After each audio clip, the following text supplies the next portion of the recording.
Hello and welcome to this week on Drinking with Dave.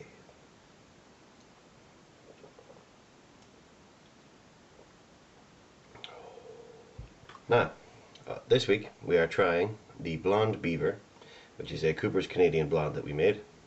Give you the particulars of the beer. The date of brewing was the 3rd of September 2011. The volume of water is 23 litres. The type of sugar was dry malt extract, actually a Ritchie's Burton Bridge beer enhancer. That worked out quite well. It was pretty vigorous fermentation. The amount of sugar that was added was 1 kilogram. The temperature of the wort throughout was about 22 to 23 degrees centigrade. The date of bottling was the 13th September 2011. First taste was the 24th of September 2011. It's now the 30th. The original gravity was 1.058, which was a little high. The final gravity was 1.010, giving us an approximate alcohol content of 6.8%. So first off, the visual inspection. The beer is a little cloudy right now. That may just be from the way we stored it. It is a yellowy orange beer, slightly tangerine-y, mostly yellow, verging slightly on orange. The carbonation is good. It's actually very good. The head is not good. There was no real head formed on the beer when I poured it. Now you can obviously do a bit more aggressive of a pour with, splashing and stuff, and that'll bring up a head on it, but it doesn't usually last very long when you do bring up a head. So there's that. Anyway, on to the smell. There does seem to be a little bit of yeast still in suspension in this. It smells a little yeasty, just a little. It's not overpowering or anything. Getting a kind of citrusy note. I don't know if that's the hop or whatever it is. Something citrusy, lemony, kind of. Nothing earthy really, just there's a natural sweetness smell to it, kind of a honey smell. Yeah, a honey sort of, some sort of honey note. It's not indicative of any particular fruit, but it is a natural sweetness smell, so it's probably a kind of honey smell. Anyway, to tasting.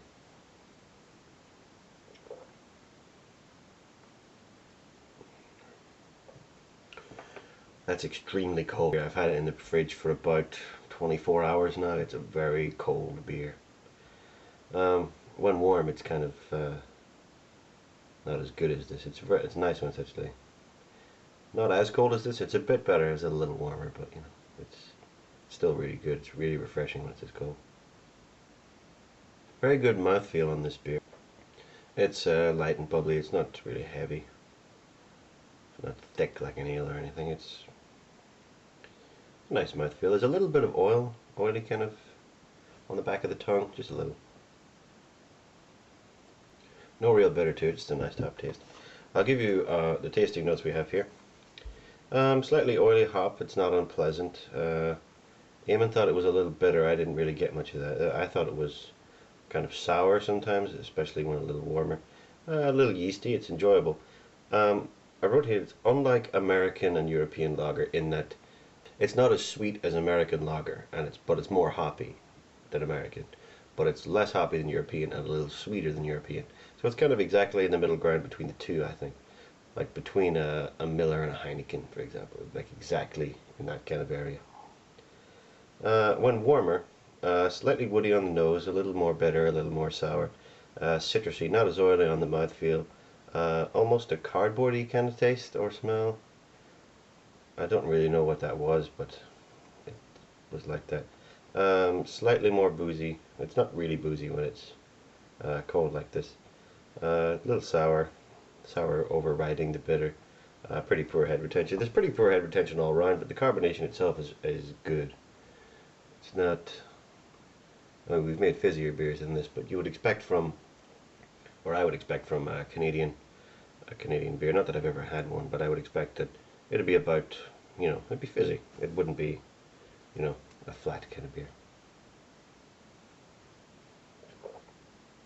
Now, unfortunately, I don't have any props this week, but this week we'll be talking about secondary fermentation. Now, for the first time yesterday, and I have a video up on my channel. You can go visit the channel, and you'll be able to see the siphoning and secondary video. But for the first time, we siphoned off into secondary fermentation. Now, we'd never done it before, and I was kind of looking at all the information on it. For about 2 or 3 hours, I researched to try and find out when was the best time to move to secondary. Now, there seems to be two schools of thought on this. One is leave it in the primary for at least 2, 3, 4 weeks. Let it ferment as much as possible in there and then move it. The other school of thought is you want to move it pretty quickly, even possibly right at the end of primary fermentation, or the vigorous primary fermentation, or even a day before that or so.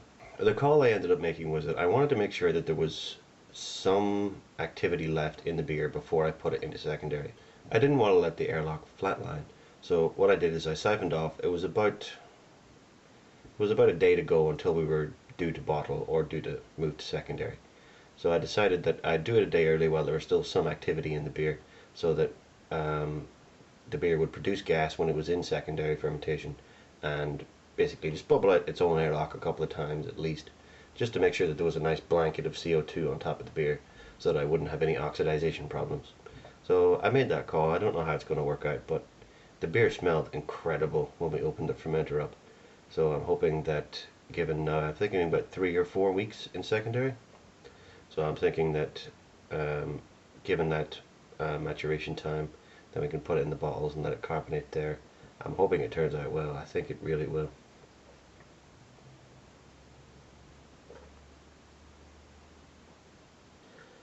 As you can see, just agitating the beer here and not building a head on it at all. There's other beers I've done where you can do that and it'll just build a head right on it, but this head dissipates almost instantly. I think that may be due to there's a lack of body to the beer, because using the beer enhancer, which is half sugar, half spray malt, there's not that much body added to the beer. There's not really a lot of malty protein in it and stuff like that, and possibly a high alcohol content. I mean, it is 6.8, so it can be difficult to get a head on a beer that's got higher alcohol in it. But I'm not too worried about the head retention, to be honest with you, on this one, because the beer is supposed to be a kind of a crisp, refreshing lager. It's a lager, really, and I wouldn't worry too much about, big thick head retention and stuff like that, as much as you would with a stout.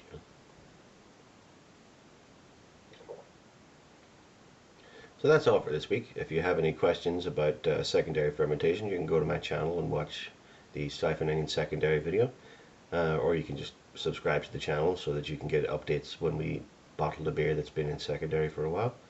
Anybody who has any advice can leave it down in comments. So thank you all for watching, and I'll see you next week on Drinking with Dave.